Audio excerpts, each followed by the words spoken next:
Good evening, fans. Tim Kitzrow here, the voice of NBA Jam, and you're listening to the GameDev Breakdown Podcast, brought to you by CodeWritePlay.com. Whoa, boom shakalaka! My mom gave birth in 1985. I was bluer than a Pac-Man ghost, barely alive. In the Cold War, my only blanket was Tetris. I played Rampart with Reagan, rampaged the world for breakfast. The laundromat was my sanctuary, that arcade was my church. Oh, Matt Hill has entered the chat. There we are. What's up, buddy?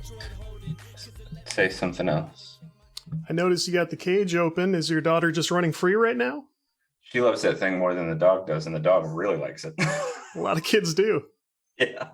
We had it, the dog was sad when I was gone, and she was, I don't know, losing her mind with all the free. We usually just leave her downstairs and baby gate the top of the stairs when we leave, so she doesn't have free roam of everything in the house. But she gets like the couch, 2 love sacks, the whole bar. Like, what more could a dog want? But she was losing her mind, so we put her in a crate, and that settled her down while we were gone. I haven't seen the new recording space. I like the bar situation back there. You got it made. Yeah, here, this is awful when people do this. I cringe when people do this, but I am moving the camera. No, not me. Give me that creepy look. It's me down here on my setup. You see the boomy mic. Oh, there we go. Backwards. Mm-hmm. Yeah, nothing special, but yeah, the bar, laundry room's back there, and then upstairs is up there. Anyway, let's get into it. Glad to have you. Thank you for having me. Yeah. We're talking to Dinosaur Polo Club this week, which I'm actually very excited about. I don't want to say like I ever have to like work up enthusiasm about guests because I'm always having a good time and always happy to talk to them, but I play Dino Polo Club games all the time. They're known for Mini Metro and Mini Motorways, which are both on the phone. Mini Motorways just got added to Apple Arcade. I love their games, and you will see that in the interview because I'm basically just heaping praise on them to the point that they're like, I don't know what you want us to say to all this. There are a couple of moments where they're just like, thank you. I've been on the receiving end of one of those for, whatever. You get somebody a gift or something, birthday or just something nice, and they just won't stop. And it's like, I've said thank you, and now it's awkward. But they were stuck with me, and they had to deal with almost an hour of it, so that's fun. And I knew it would go that way, and that's fine with me. Let's talk about you. You just got... We haven't talked since you traveled back from your work trip. How'd it go? Oh, man. It was good as far as work went. We got things done, put in some good time. I learned a few things. Happy about that always. I had a good team with me. I did have a stinker with me, and I can elaborate on that too. It got real interesting there we did not do it on a Sunday this time because their office was right next to Brown Stadium in Cleveland.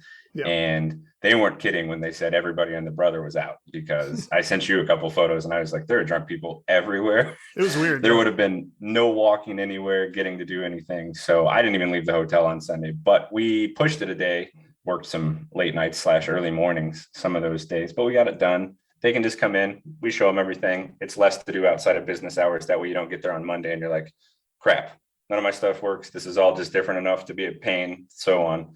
So one of our guys, kind of the lower level guy, even though he's almost 50 years old, disappeared.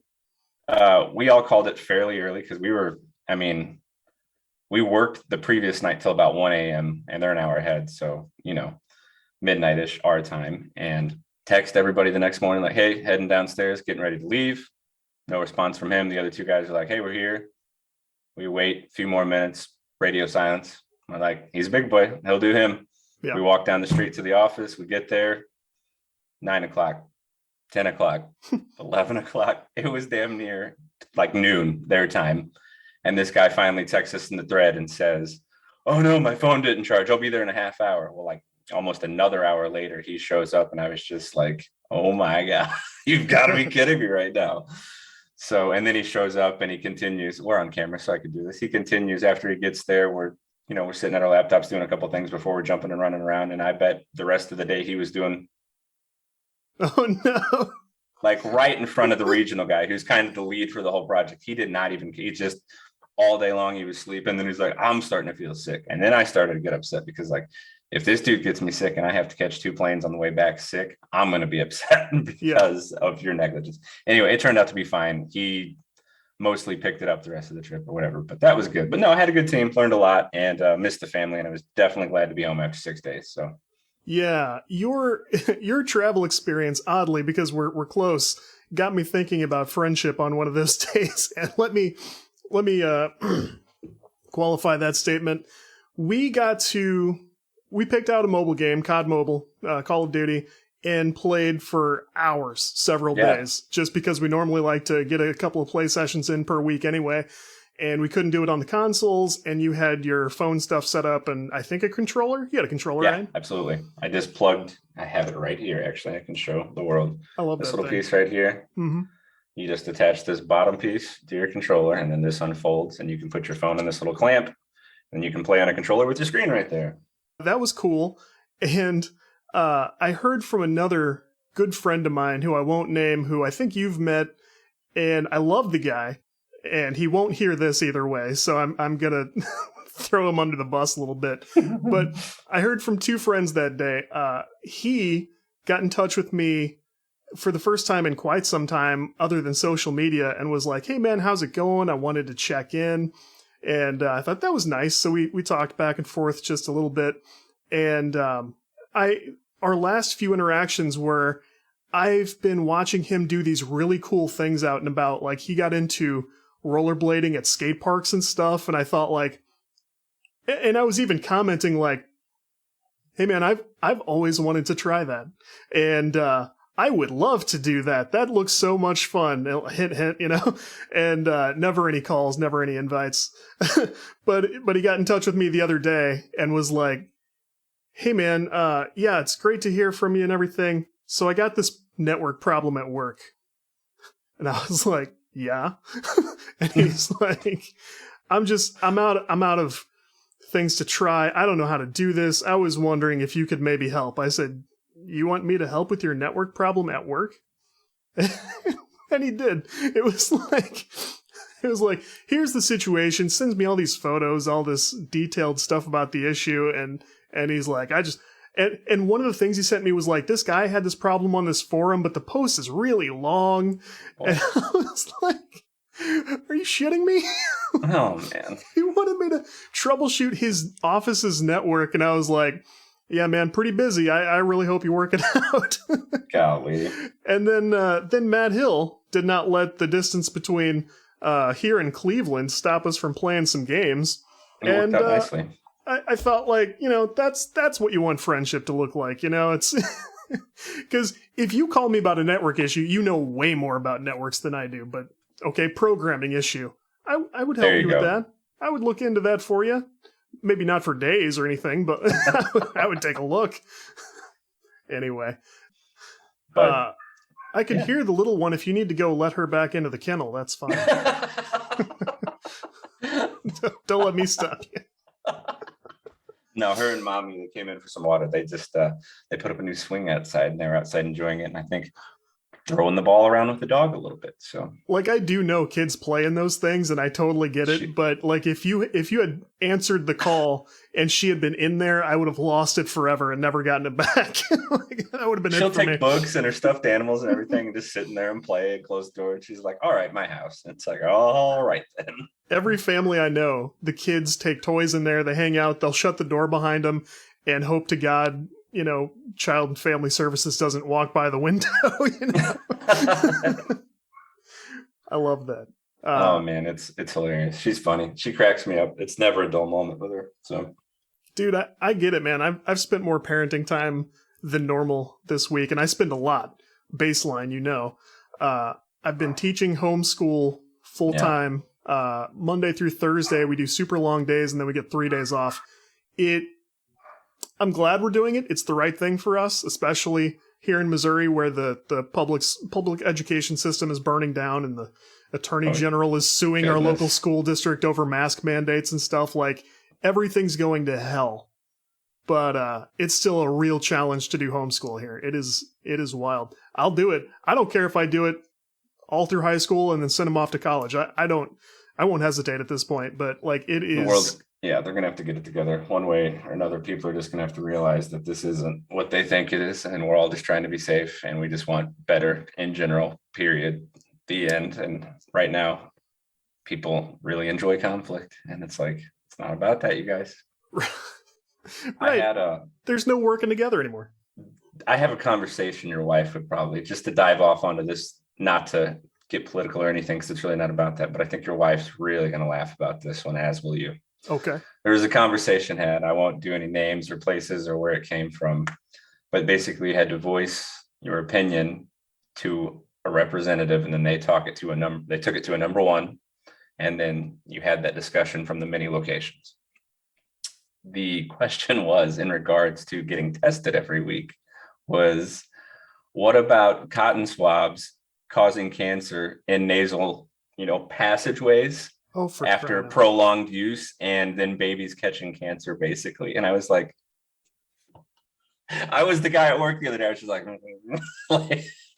that is it's just like, basically, it's just like saying Q-tips cause brain cancer, and people have been using those forever. Or, it's just that same premise. It's like, that's a reach and a stretch as far. It was ridiculous. Right. Like, there was a time when we did our local public school system because we moved over an hour away to get here. It was like the nicest school system in the area.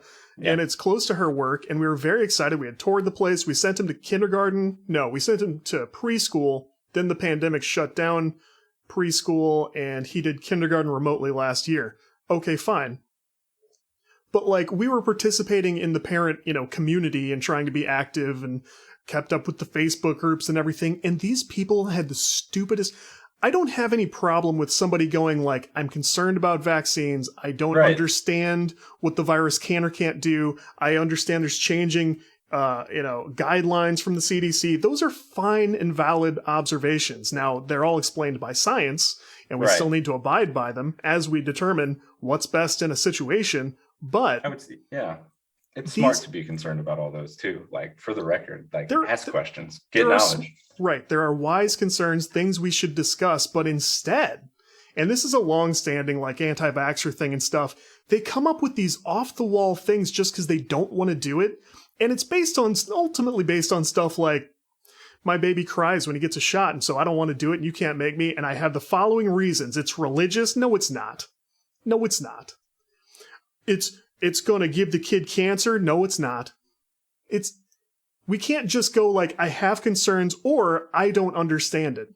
We have this culture where nobody can say I don't understand something. That's one of the most important things in life you can say. I talk about this in career advice all the time. You're starting a new job, you don't get something, don't walk that ass back to your desk and pretend you know what you're supposed to be doing and lose your job days later because you haven't done anything since Monday because you didn't want to go the way you explain this to me is still not clear. I still have questions. I get to speak on this from a position of privilege because I've had a long established career, and people know when I go somewhere this dude's been over 10 years in the field. He's done software. He's done all this stuff. And I get to go you need to explain this to me I'm 5 years old because I don't work here. I didn't work here yesterday. You have to explain this to me because everybody does that. They will go into here's what the CPM does with the RTS and all this stuff. No, let's get the whiteboard markers out. You need to explain all of this. And sometimes they can't. Sometimes they've worked here so long, I don't remember what this is. That's the worst too. And then everybody I'm the type of person, I need that. I'm very visual. You have to right. And especially in technology, there's so many ways to do so many different things. And my favorite thing is just tell me how you want it done, and then we'll move from there because I know how to do it a way. He knows how to do it a way. Tell me how you want it done. You're the boss. We're good. Right. So, we've talked about this career-wise on the podcast before, but this is everything in life. If you're talking to a guy who's fixing your refrigerator and you don't understand the part he just described to you, find out. Yeah. It's a thing you got to exercise all the time. You'll get real good at it, and you'll start being really annoying to people, but you're going to live a better life over it. So when it finally comes to the time when you're talking to your doctor about your kid, you're not just in your head thinking I don't care what he says, I'm not doing this.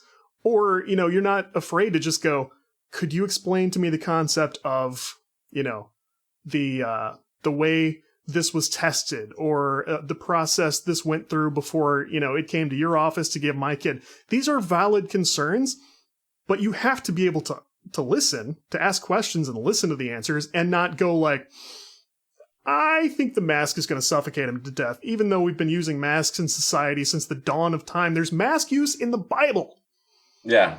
I don't mean to rant, but no, come you're on. good. Like, same team. I get it. Other countries have been doing. I mean, they're looking at that's yes to all of the above. Yes, we trusted these safeguards against leprosy in the Bible. This is what they did. They did social distancing and masks. You want to tell me that doesn't work? Jesus didn't rot and die from leprosy. That was different. The people around him didn't rot and die from leprosy because he went ahead and like bring it in. But yeah. I don't know how we got into scripture. Yeah, that left turn, but hey, that's us. It's ask questions, people. That's my only thing. And don't and this goes for the other side too. Like, don't come up with stupid reasons to throw into your arguments. Like, be genuine with people. I know I'm speaking to the universe and nothing's going to change, but God, this is the stuff that drives me nuts. You know. Well, that would be the thing if people would just be genuine, but instead they're looking for any type of unfact, like. I'm just going to read on Facebook and TikTok, and that's news. I think that was a doctor that said that, so I'm going to quote that. It's like, no, be for real. Like, look up credible things, and that's another problem because there's less and less of those out there. But there's still a few. So, if you were a doctor on TikTok, would you or would you not use TikTokter as your screen name? All day. That's just a gimme. Yeah, if it was taken, I would TikTokter 2 or whatever I needed, but that would be for sure be my screen name. Yeah. Easy one. Yeah. That's an easy one. We'll come up with hard questions today. That's not going to be one of them. This episode is brought to you in part by Mudstack. Mudstack is the only asset management and collaboration platform custom built for game studios and digital artists. If you're an artist or your team works with artists, you might need more than the old school source control that only handles code and config files. You need a solution built for you. Mudstack is a digital asset management, version control, and review platform custom built for artists and game studios. Handle all your game assets from concept to completion, group and tag your assets, do easy visual comparisons, approve work, switch between iterations, and more. Soon you'll be able to customize pipelines and take advantage of simple plugin integration with Unity and Unreal. These guys understand game development and they want to help you stay focused on what matters. Level up your game art and your art game with Mudstack. Get started for free in just a few minutes at mudstack.com. Welcome, Mudstack. Big thanks for sponsoring the show. Let's see. Okay, today's interview, I got to talk to Dinosaur Polo Club. Again, I'm super excited about that. The guests were Casey Lucas-Quaid, the community manager, and Rich Vreeland, known as Disasterpeace, who is a famous composer. He worked on Fez, Hyperlight Drifter. From there, he went on to do movie work. We get into all that. So hang out and enjoy this chat with Dino Polo Club.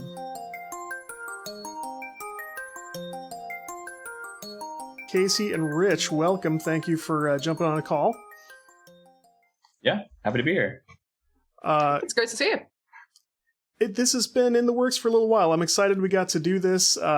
Obviously, you're both from Dinosaur Polo Club, which is a studio that makes games I positively love. I don't always get to say that about guests. I'm always excited to talk to guests, but these are games I actively play and am quite addicted to. So I have many questions, and I'm excited to do the call. So, Casey, why don't you start us off, introduce yourself to listeners, and then we'll talk to Rich. So my name is Casey Lucas-Quaid, and I'm the Community and Engagement Manager at Dinosaur Polo Club. We're based down in beautiful, sunny Wellington, New Zealand, where it's kind of just trying to kind of claw itself out of winter at the moment. So if you hear any weird background noise at the moment, it's because I live in a very old house, and there's a storm just like absolutely pounding it at the moment. Like every spare board and window in this place is rattling like it's about to get swept away in the Wizard of Oz tornado. So very cool. I've worked on both of our titles, Mini Metro and Mini Motorways. I've been with the studio for about just about 2 years now, and it was really cool getting to shepherd Mini Motorways through kind of its like the post-launch phase on Apple Arcade into our recent Steam release, and really excited to chat about it with you. Awesome, very cool. And Rich, how about you? Yeah, my name is Rich Vreeland. I do a lot of work in sound and music under the name Disasterpeace. And I got involved with Dinosaur Polo Club in probably around 2013. Started working on Mini Metro remotely, and then came out to Wellington for a brief period of time, a couple of weeks in 2014, and got to meet Pete and Rob Curry, two of the principal creators of Mini Metro back in the day.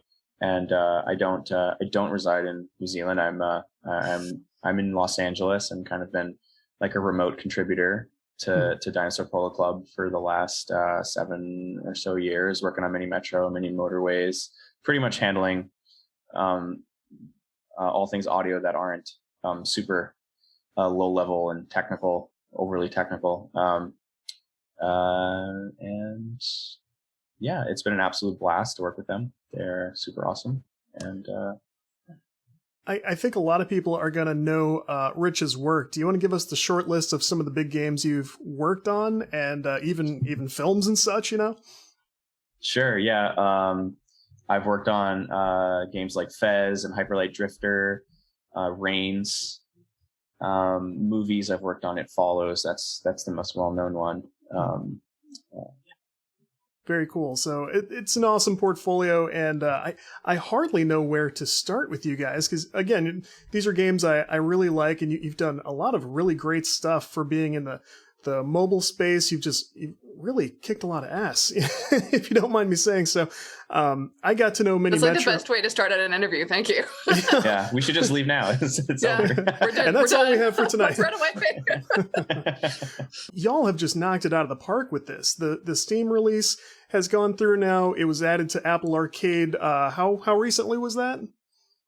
That was September 2019, so it was one of the principal launch titles for the Apple Arcade service. I'm sure there's a ton you can't say about Apple Arcade, but I mean, how's that going?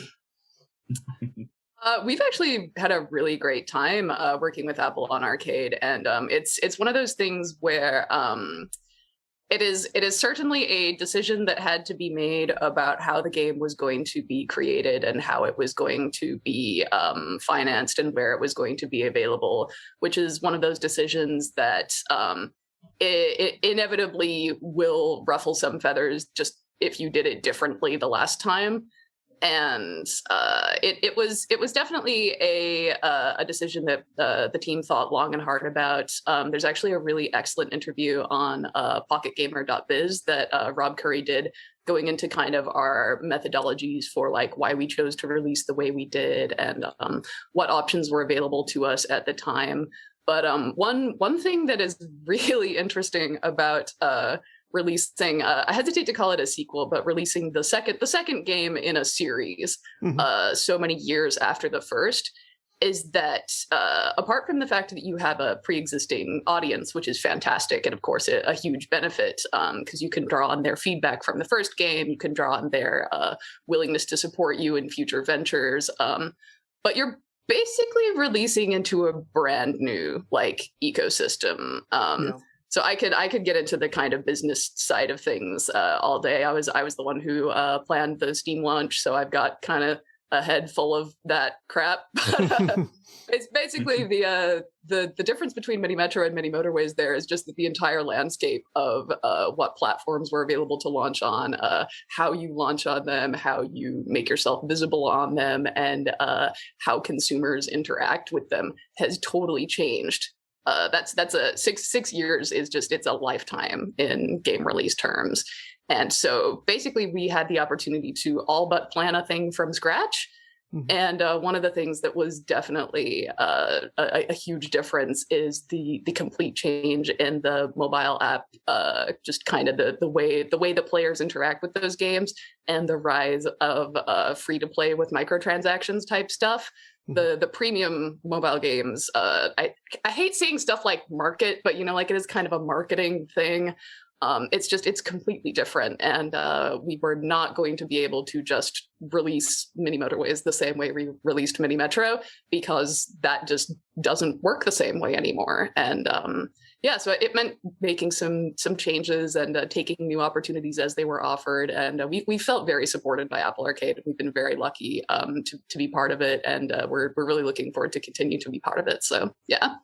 Very cool. I feel like as a mobile developer who's been through the process and put out sort of a what you'd call a premium game, I feel like Apple Arcade kind of brought back a way for that to work, because I know a lot of players want that. They want the full game experience and feel like they can sort of trust is a sort of touchy-feely word, but they want to be able to get into a game and not feel like they're going to be hit up for extra money in 5 minutes, and I feel like Apple Arcade has kind of made a place where that can happen, right?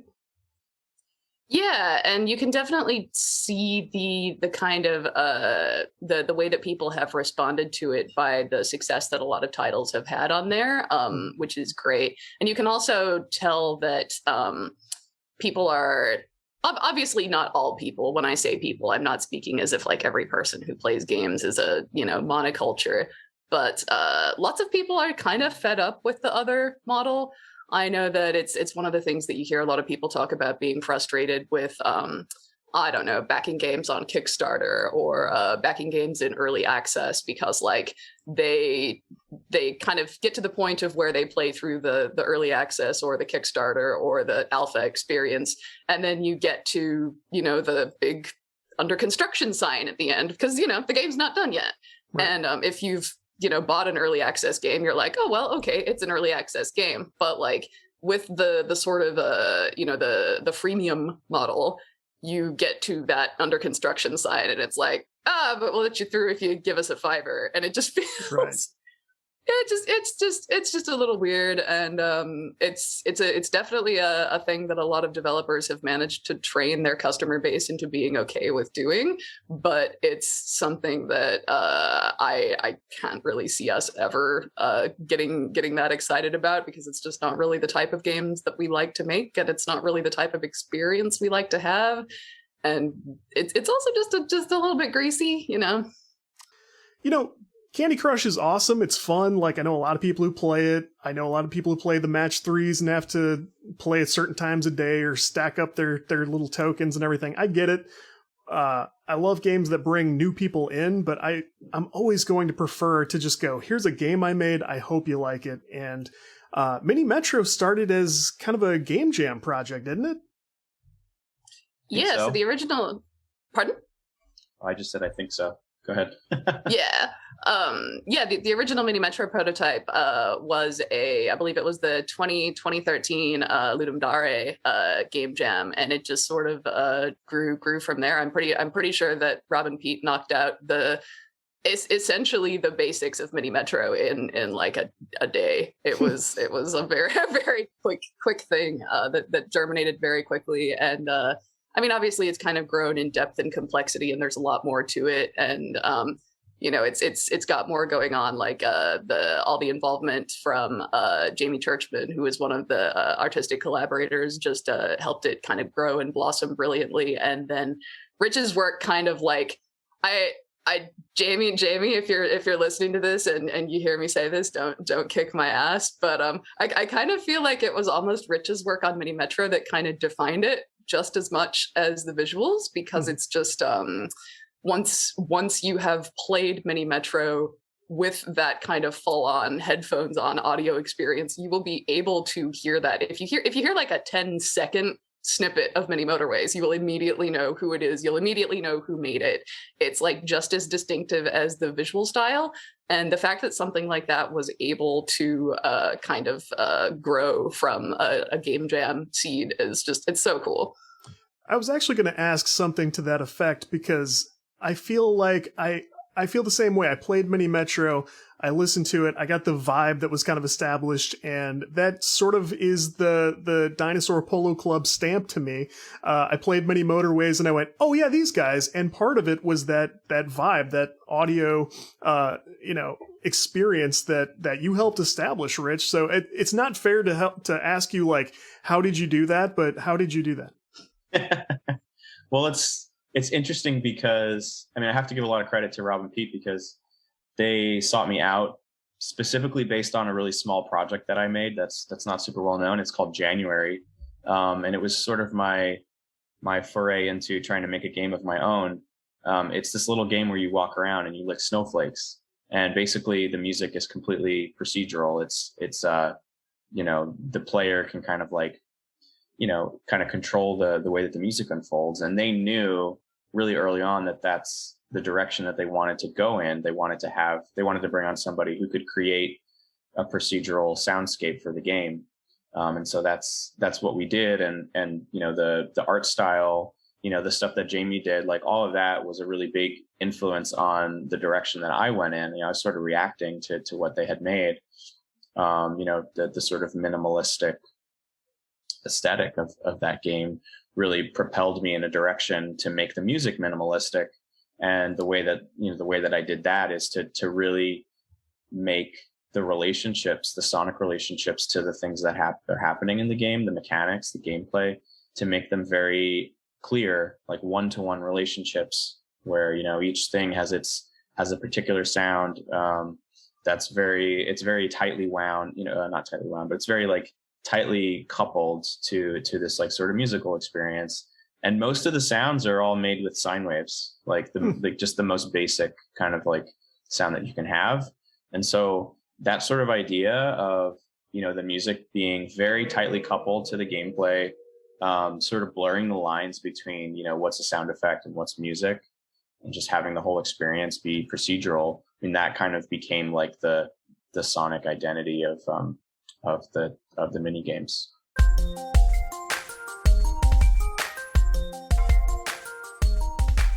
Sponsor time. Support for Game Dev Breakdown is brought to you by Manscaped, who offers best-in-class male grooming products, or as they like to say, precision-engineered tools for your family jewels. Manscaped just launched their 4th-generation grooming trimmer, the Lawnmower 4.0, and they sent us each their luxury grooming kit. And look at this bag. Look at this bag. This is such a nice bag just to hold all the cool stuff they sent us. It includes the Performance Package 4.0 featuring the Lawnmower 4.0 trimmer, the Weed Whacker ear and nose hair trimmer, and more, and I am loving it. I used the Weed Whacker trimmer the moment it got here. I am so paranoid about nose hair, ear hair. I don't want that Dr. Robotnik nose hair situation. If you saw the old school, it came straight out of his nose. There was many of times in the past where I would be sitting around the house watching something with my wife, and you stroke a little here, and then you feel one long, and then you pull it out, and she's like, stop that. My wife, stop that. You can't get caught. Leave me alone. Yeah. The grips on both the Lawnmower and the Weed Whacker both felt so great in your hand, a nice, good weight. You said, with the USB-C charging, that's fantastic. Yes. So great good. Design, sleek, just a great product overall. Bottom line is you cannot use the same trimmer on your face or your head and then your body and back and forth. You don't want to go either direction. You need separate, good products you can trust. You or someone you care about can join over 2 million men worldwide who trust Manscaped. Get 20% off and free shipping with the code GameDev, all one word, at manscaped.com. That's 20% off with free shipping at manscaped.com, and use GameDev at checkout. Unlock your confidence with the Lawnmower 4.0 from Manscaped. Thanks for your support.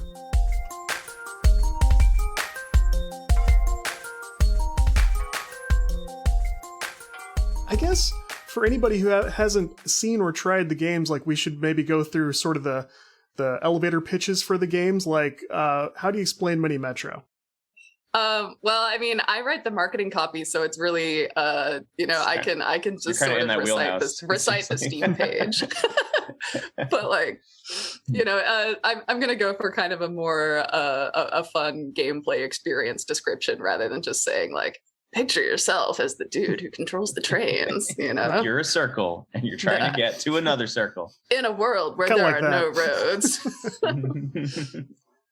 But the thing about Mini Metro is that at its core, it's just a game about transporting things from A to B in a fashion that can only be linear, which is a really simple sounding concept, but can create these layers of sort of like fiendish difficulty because the way that things spawn on the map and the way that you have to route around them, that sort of like can only move in straight lines. You can control a decent amount of the way your carriages behave, but you will never be able to turn them into, you know, trams or cars.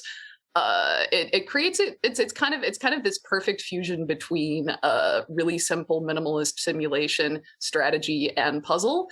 And that's sort of what we're going for with all of our projects, because those three genres of game kind of all scratch different areas of the brain, and they're all pleasing and exciting in different ways.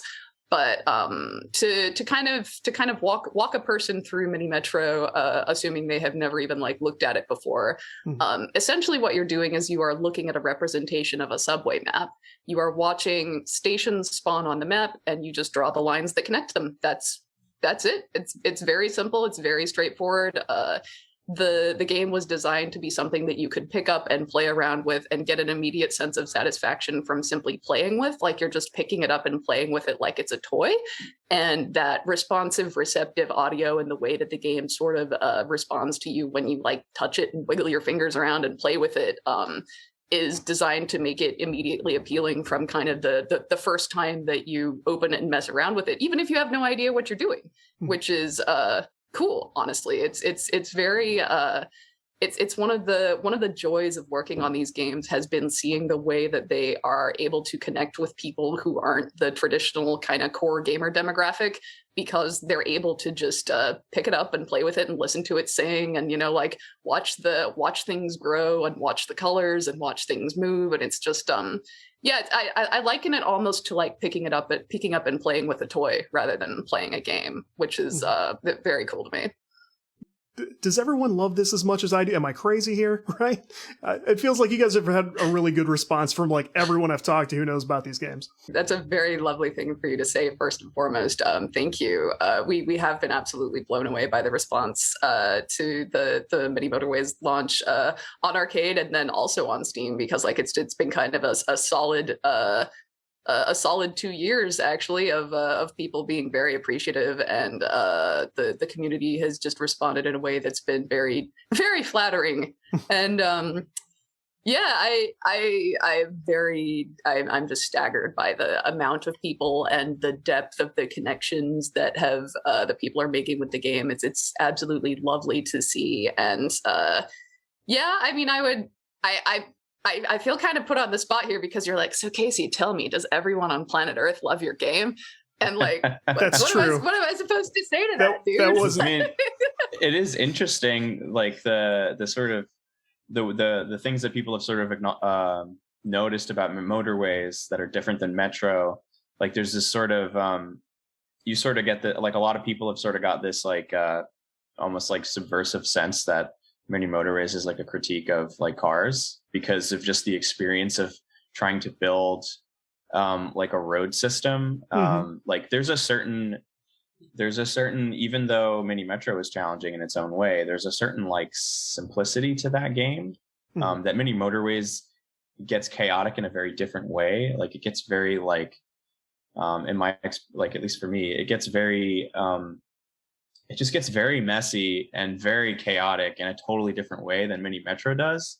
But I think is really cool is that that we were able to make these two games that have this sort of thematic through line, and they have a similar progression of difficulty and everything, but they feel very different to me. But at the same time, it's inviting in the beginning and it's kind of meditative.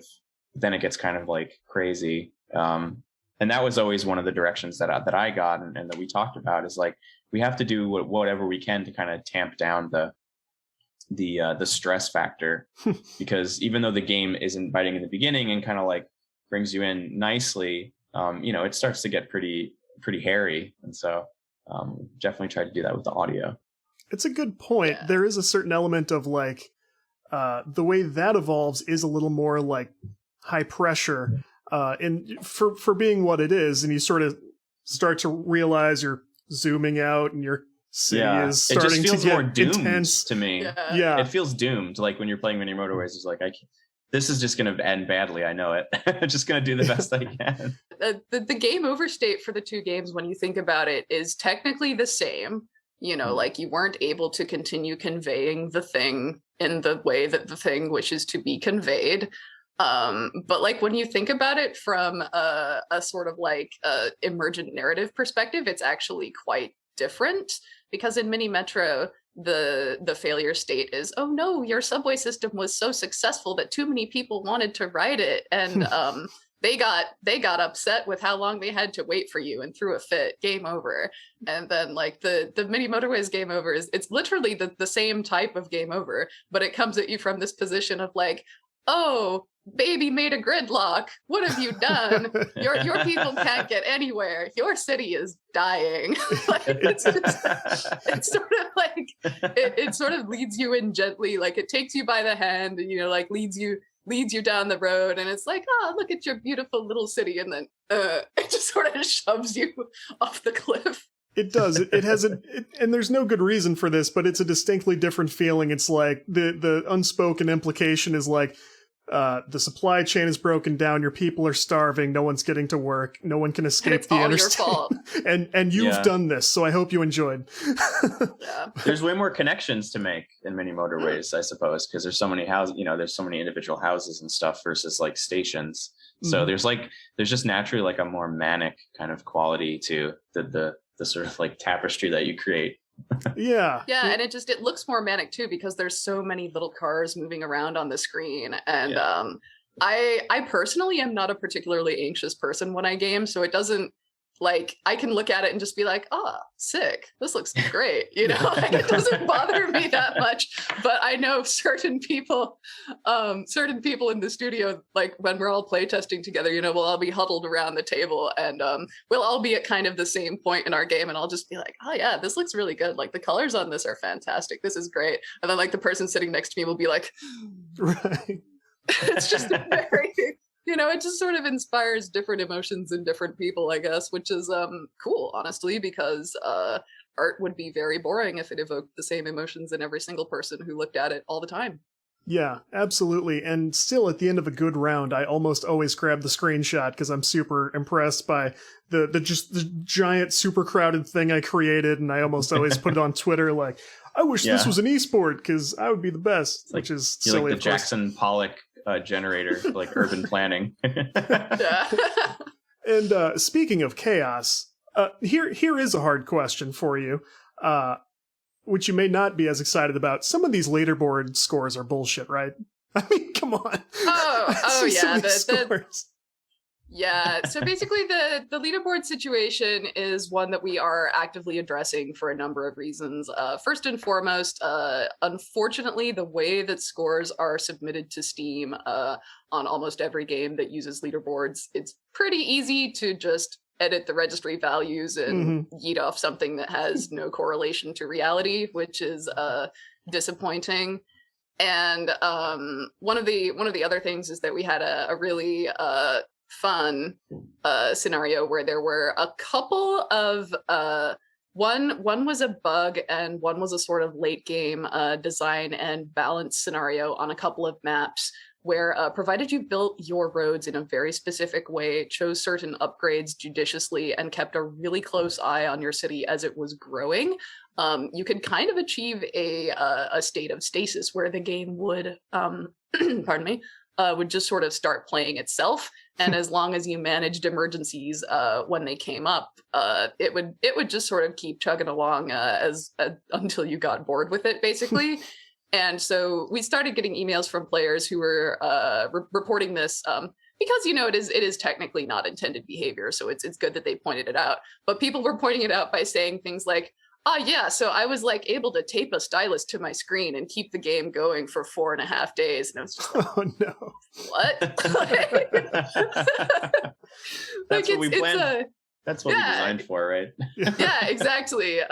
You know, so that's definitely something that we have had to change and adapt to, and the team has done an amazing job responding to that in the live ops phase after the Steam launch, and with the couple of updates that we are working on that'll be coming out later this year. We do have some not only bug fixes to how scores are stored and submitted that will just sort of make that whole process a much smoother A to B experience, but we're also going to be changing up a couple of aspects of the leaderboards themselves to make them a little bit more friendly and a little bit just kind of trying to remove the incentive to people to want to do that, because I realize it is very discouraging to players to look up and, like, they're like, oh, sick, I just got 3,500. That's a score that I worked really hard for several weeks to gain the skill level to achieve. And then you open up the global top 10 leaderboard and some dude has hacked in 999,069,420. And it's just like, okay.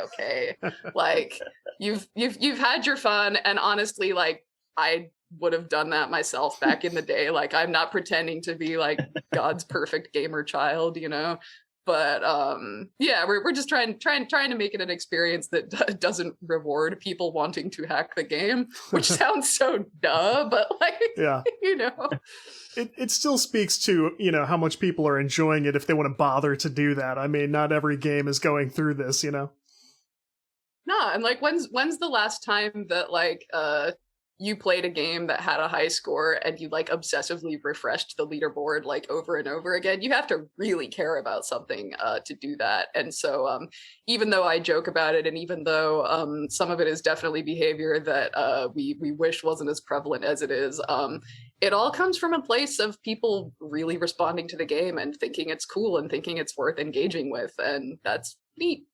Yeah. Yeah, what was the studio doing at Gamescom? Because that's kind of how we connected in the first place.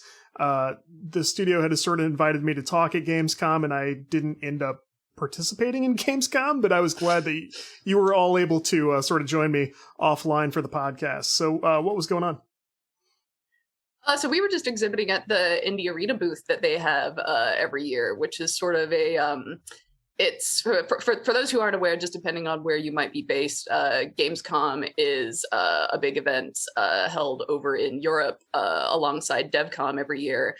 And the Gamescom Indie Arena booth is sort of similar to the North American equivalent of I don't know, the PAX 20 or the Indie Mega booth that used to display at PAX back in the day, which I think, Rich, you might be familiar with some of their projects. What was that? Sorry.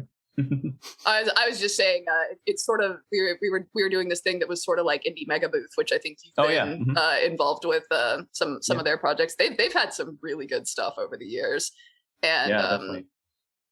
So we like being a part of the kind of indie landscape and just seeing what people are putting together, and it's a cool opportunity to meet press outlets that we wouldn't normally get to talk to, because being in New Zealand, being awake at the same time as people in Europe is murder on our circadian rhythms. Yeah. So it was just sort of we will do one European event, and I will force myself to wake up during times that are not particularly sensible, so we can just sort of expose the game to a quarter of the world on a live stage that we might not normally get to do, which is cool.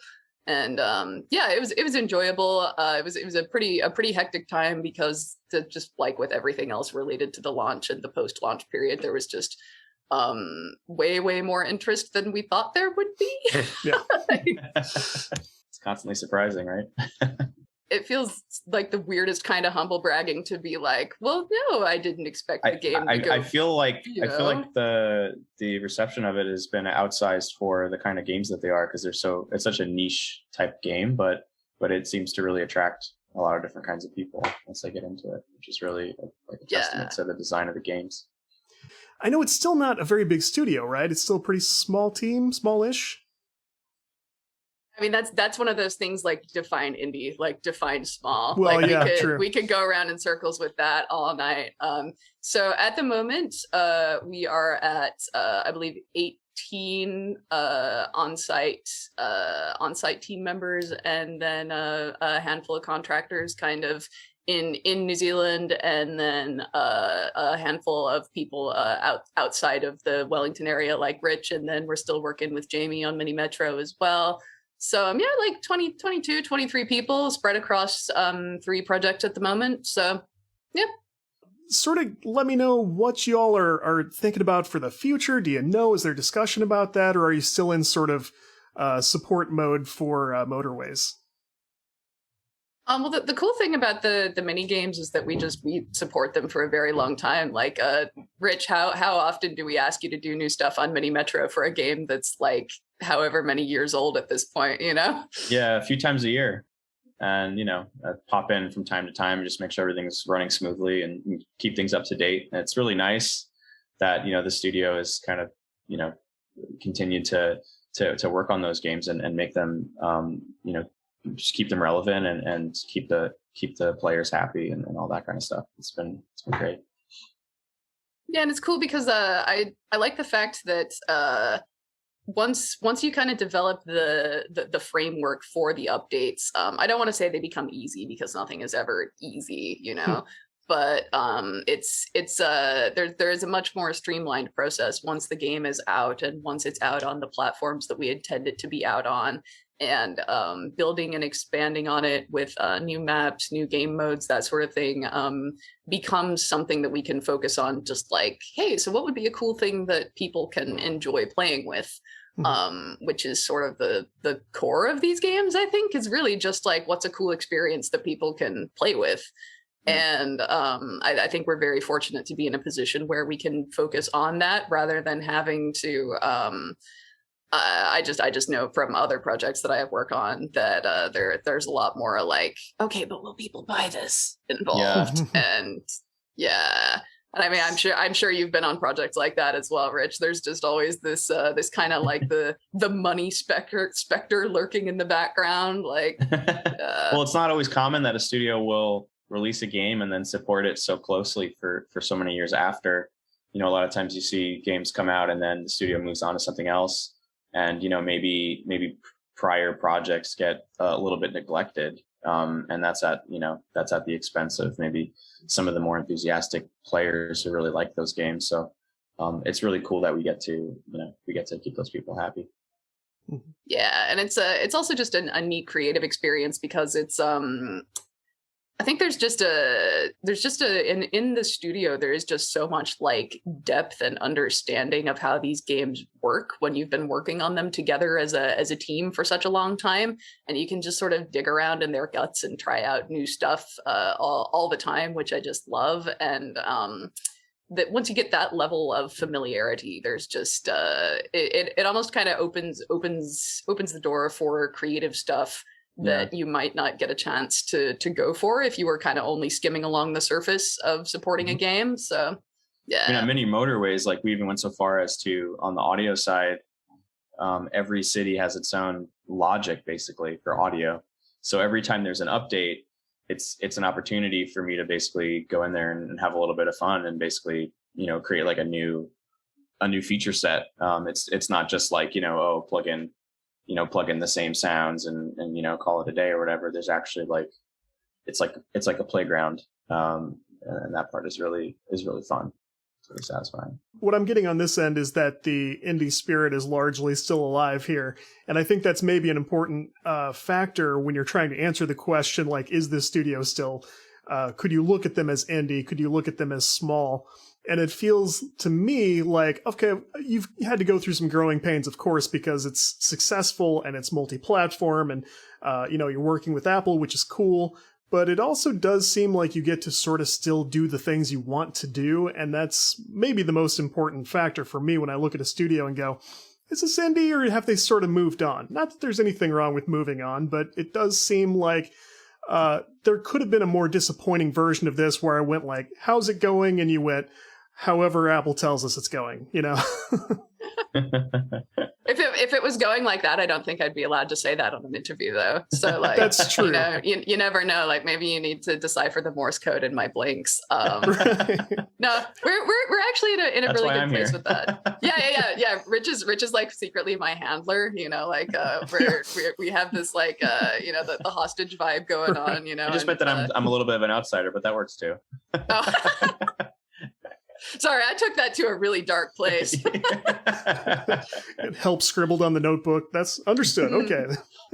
No, I think you kind of hit the nail on the head with that. And I think part of that is that we've just had such amazing studio direction from Rob and Pete. Like we are so lucky that they were the people who founded this studio. And we're so lucky that they have recruited the specific team of people that they have to kind of carry on Mini Metro and develop the second game and develop future prototypes and future projects, because what they have done is they have built the studio around a goal of long-term sustainability that is not focused on short-term growth or trying to scrabble for every bit of recognition or profit or every market handhold that it can get. And I think that is reflected in our studio's attitudes, but also in the games themselves, because like we can let them be a little funky. They can be a little weird. They can get a little like discordant in ways that I just find absolutely joyful, you know? There's like some great examples of that in the game. Yeah, I was thinking specifically of a few very specific instances, which you actually go for it. Well, I'll share some on my side. So the audio system in Mini Motorways basically has a giant database of chords, like harmony for the game, and the Moscow level, I think the harmony for that level is literally it can play any chord at any time. So it can get into some pretty weird states, and for the most part, like a lot of the design has been to try to reel those things in, and there have been times when certain levels, like I get like QA feedback that like, oh yeah, this level sounds like really evil. It's like, oh no, that's definitely not the intention. Because it was just sort of an experimental spirit with like a lot of the work that we've done. And so it, occasionally things can get a little funky, but by and large, like it's a net positive, this sort of stuff that's, I think, has come out of it. And it kind of has a mind of its own now, so understood. Very good. Yep. I remember seeing the early notes on like the Tokyo map in night mode. Someone was like, "This sounds haunted." Tokyo's scary. I don't know if that helps. I went a little too far with with using the Japanese scales and stuff, so I had to dial it back a little bit. That's funny. It's cool. It's more of the kind of cool game jammy style. Try anything and see what goes well. Which is neat to see in games that are, this mature, which is kind of nice. I mean, that was my design philosophy for Mini Motorways, was feature creep on purpose. Like that was basically how I navigated the work that I was doing. Nice. And if you have enough space and time and support, you can do that sometimes. But you mentioned Steam Workshop. And I don't know what you're able to do with the games in Steam Workshop, but I mean, how does that work for you, and how's it going, if that makes sense? Yeah, definitely. So one of the first and extremely cool projects that I got to work on when I first started at Dinosaur Polo Club was working on the Mini Metro Steam Workshop integration, which basically there is an amazing player mod that a player made a few years ago called Mini Metro More that I will disclaim it for those who aren't familiar with the project and say it is not like a full suite map builder with a glorious, map design UI and stuff like that. It's very I'm modding Morrowind sort of experience, Yeah. No, she made this amazing framework called Mini Metro More, and Rob and Pete actually worked with her to integrate it properly into the game so that players who made maps on Mini Metro More can now host them on Steam Workshop. And also they added some additional interface stuff, some additional options, and the player who did it, Cassia, wrote up this amazing tutorial so that players can actually make their own maps pretty much the same way we make them. And Rich has done up an incredible tutorial for doing some homebrew audio for your homebrew maps as well. And there's a really entertaining video out there as well that I've a lot of players have said is a big help for that. And yeah, we've had some really interesting stuff come up. Like there's the sort of to be expected, there's I've always wanted to have like my home city of blank, in the game, but it's something that we have either not gotten around to adding, or it's something that we wouldn't work on for whatever reason. So there's a lot of that. But then people have done some like really funky experimental stuff as well, like weird sci-fi megacities based on like stuff that they have created in other games. People have done like cities and then written up like lore documents for them and posted them on the like Steam forums and stuff. It's so kick-ass. Like it's so cool to see a game still inspire that much creativity from people this many years after it's come out. And yeah, I absolutely love it. And yeah, the Steam Workshop section of Mini Metro is it's this really joyful little place where people just build cool stuff and show it off. And yeah, I love it. I was wondering if it was going to be more in the sort of map creation department, or more like every train car is Tony Danza's face now, or that you can mess around with that stuff to an extent, but it will often break in really interesting ways if you try. Like I know the first time I ended up attempting to make a Metro More map on my own, I couldn't figure out how to get the bridges to stop being upside down, and I was just like, cool. It's just where I'm at now. This is fine. Yeah. Or pardon me, the tunnels were upside down and then looked like bridges is what I meant to say. So yeah, good stuff. The other big part of how I know a studio is still pretty indie-ish is you sound like you're doing almost every role there now, right? That's how I know this is still a small studio, right? I always feel that way when Casey talks. I'm like, it sounds like she does a lot of things. I mean, I just feel like that's part of being a good community manager, is that truly from the bottom of my heart, I feel like there is no department in a studio that should be working more closely with every other department than community.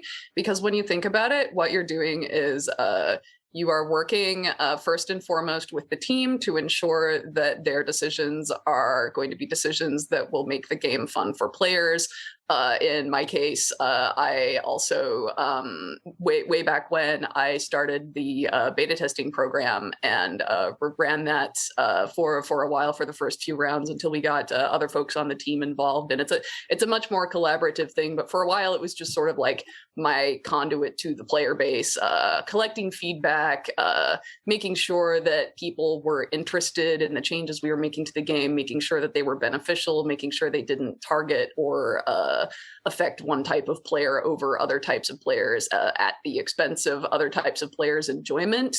And so as a community manager, what you should be doing is sharing all of that throughout the entire team. You should be talking to everyone. You should be sitting in on a bunch of meetings, because like otherwise none of that information is going to get to the people it can help. So yeah, that's sort of my philosophy on working in a games community, is that it's just as much about being able to help that sort of cross-department collaboration as it is like talking to the players and, I don't know, tweeting and moderating the forums and all that sort of more traditional stuff that I guess is what people think of when they think of the role. But yeah, I mean, I don't feel like I work any harder than anyone else on the team. We're very lucky to be in a position where we all work together and collaborate all the time in a way that's just been so beautiful and so cohesive lately. And I love being able to help out with as much stuff as I get to, because pretty much every aspect of these games is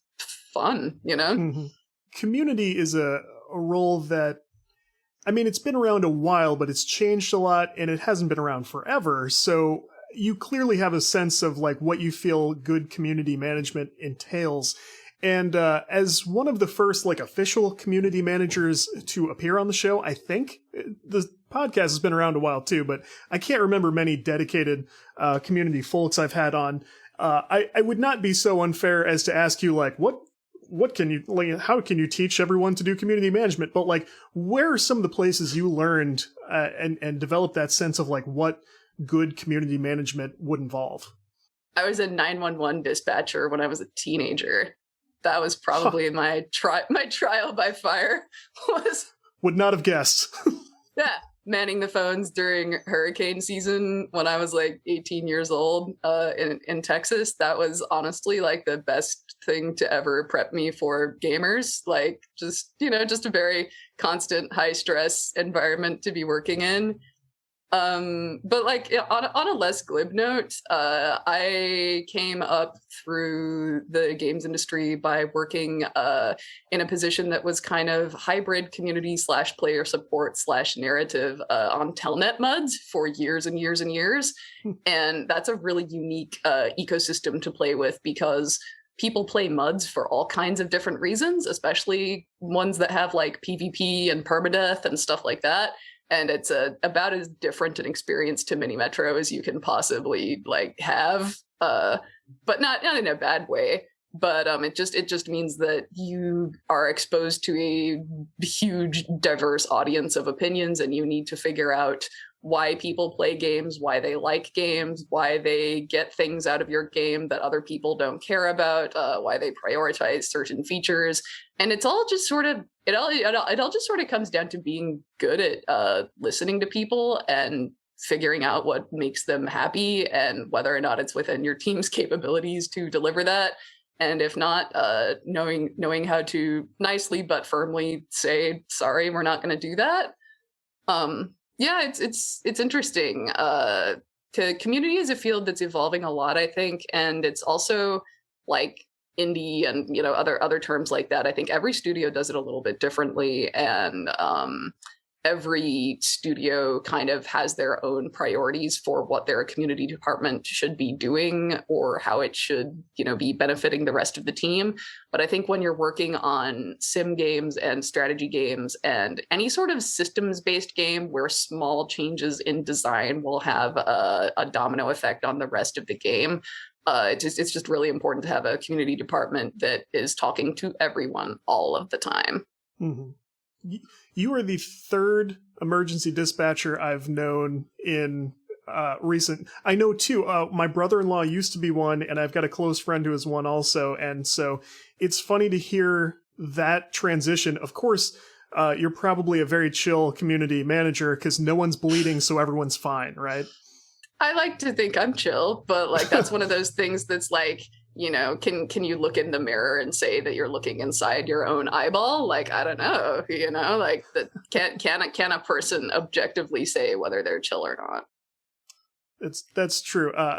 But it definitely seems like that would help in a position like that, having come through real emergencies and understanding the difference between someone upset for a reason that is not life or death and someone who is really, really dealing with something right this moment. So that's funny. That kind of trial by fire, probably literally too often, is wow. You must be kind of ready for anything. That's pretty cool, actually.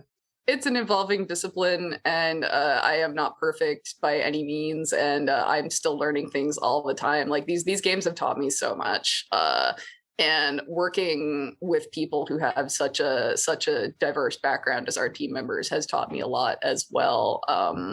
It's really cool getting to work on projects like these because I think that our team has attracted a group of people who are just they're from all over the place and they've done all sorts of stuff. And it's definitely not like when you go to work on a new project and they're all people who are just like, oh yeah, I came here because I went to the university in town that everyone goes to. And then I worked at the place where everyone works as a junior. And then like I got promoted enough times that I went and now I work here. And it's just, we've got a lot of people from kind of non-traditional gamer job backgrounds. And then we've got people like our old producer Jer, or people like Rich who have shipped a bunch of titles, and they're all very different, which is cool as well.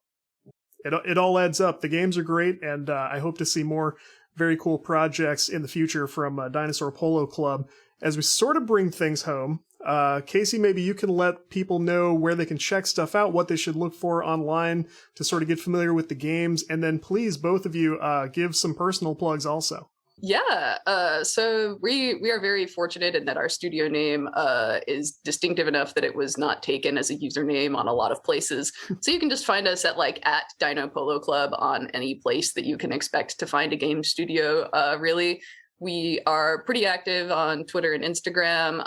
If you only want updates about the games and what new features are coming and when stuff is being announced, we have a newsletter you can subscribe to that is like the least invasive newsletter on the planet. I'll send you like maybe 3 gentle emails a year, and they're just like, hey, buddy, the thing's out. And there's no like, extra, like, we won't bother you sort of thing.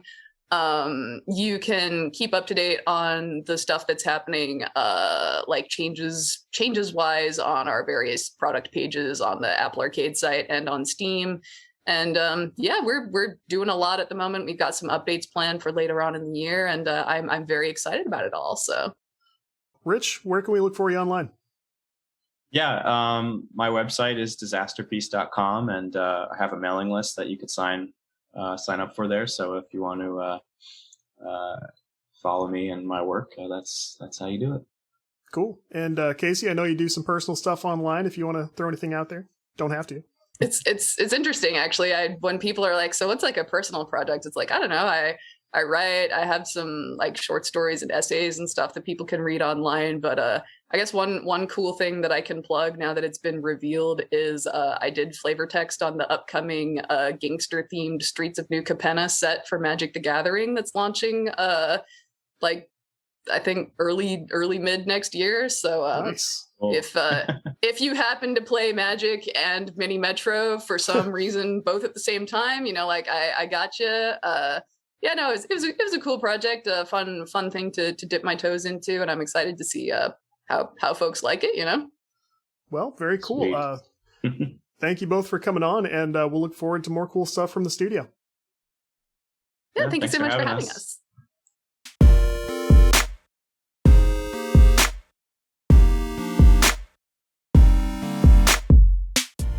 Okay, big thanks to Casey Lucas-Quaid and Rich Vreeland of Dinosaur Polo Club. Check out Mini Metro and Mini Motorways. Those are such good games. You will be as hooked as I am. I love that stuff.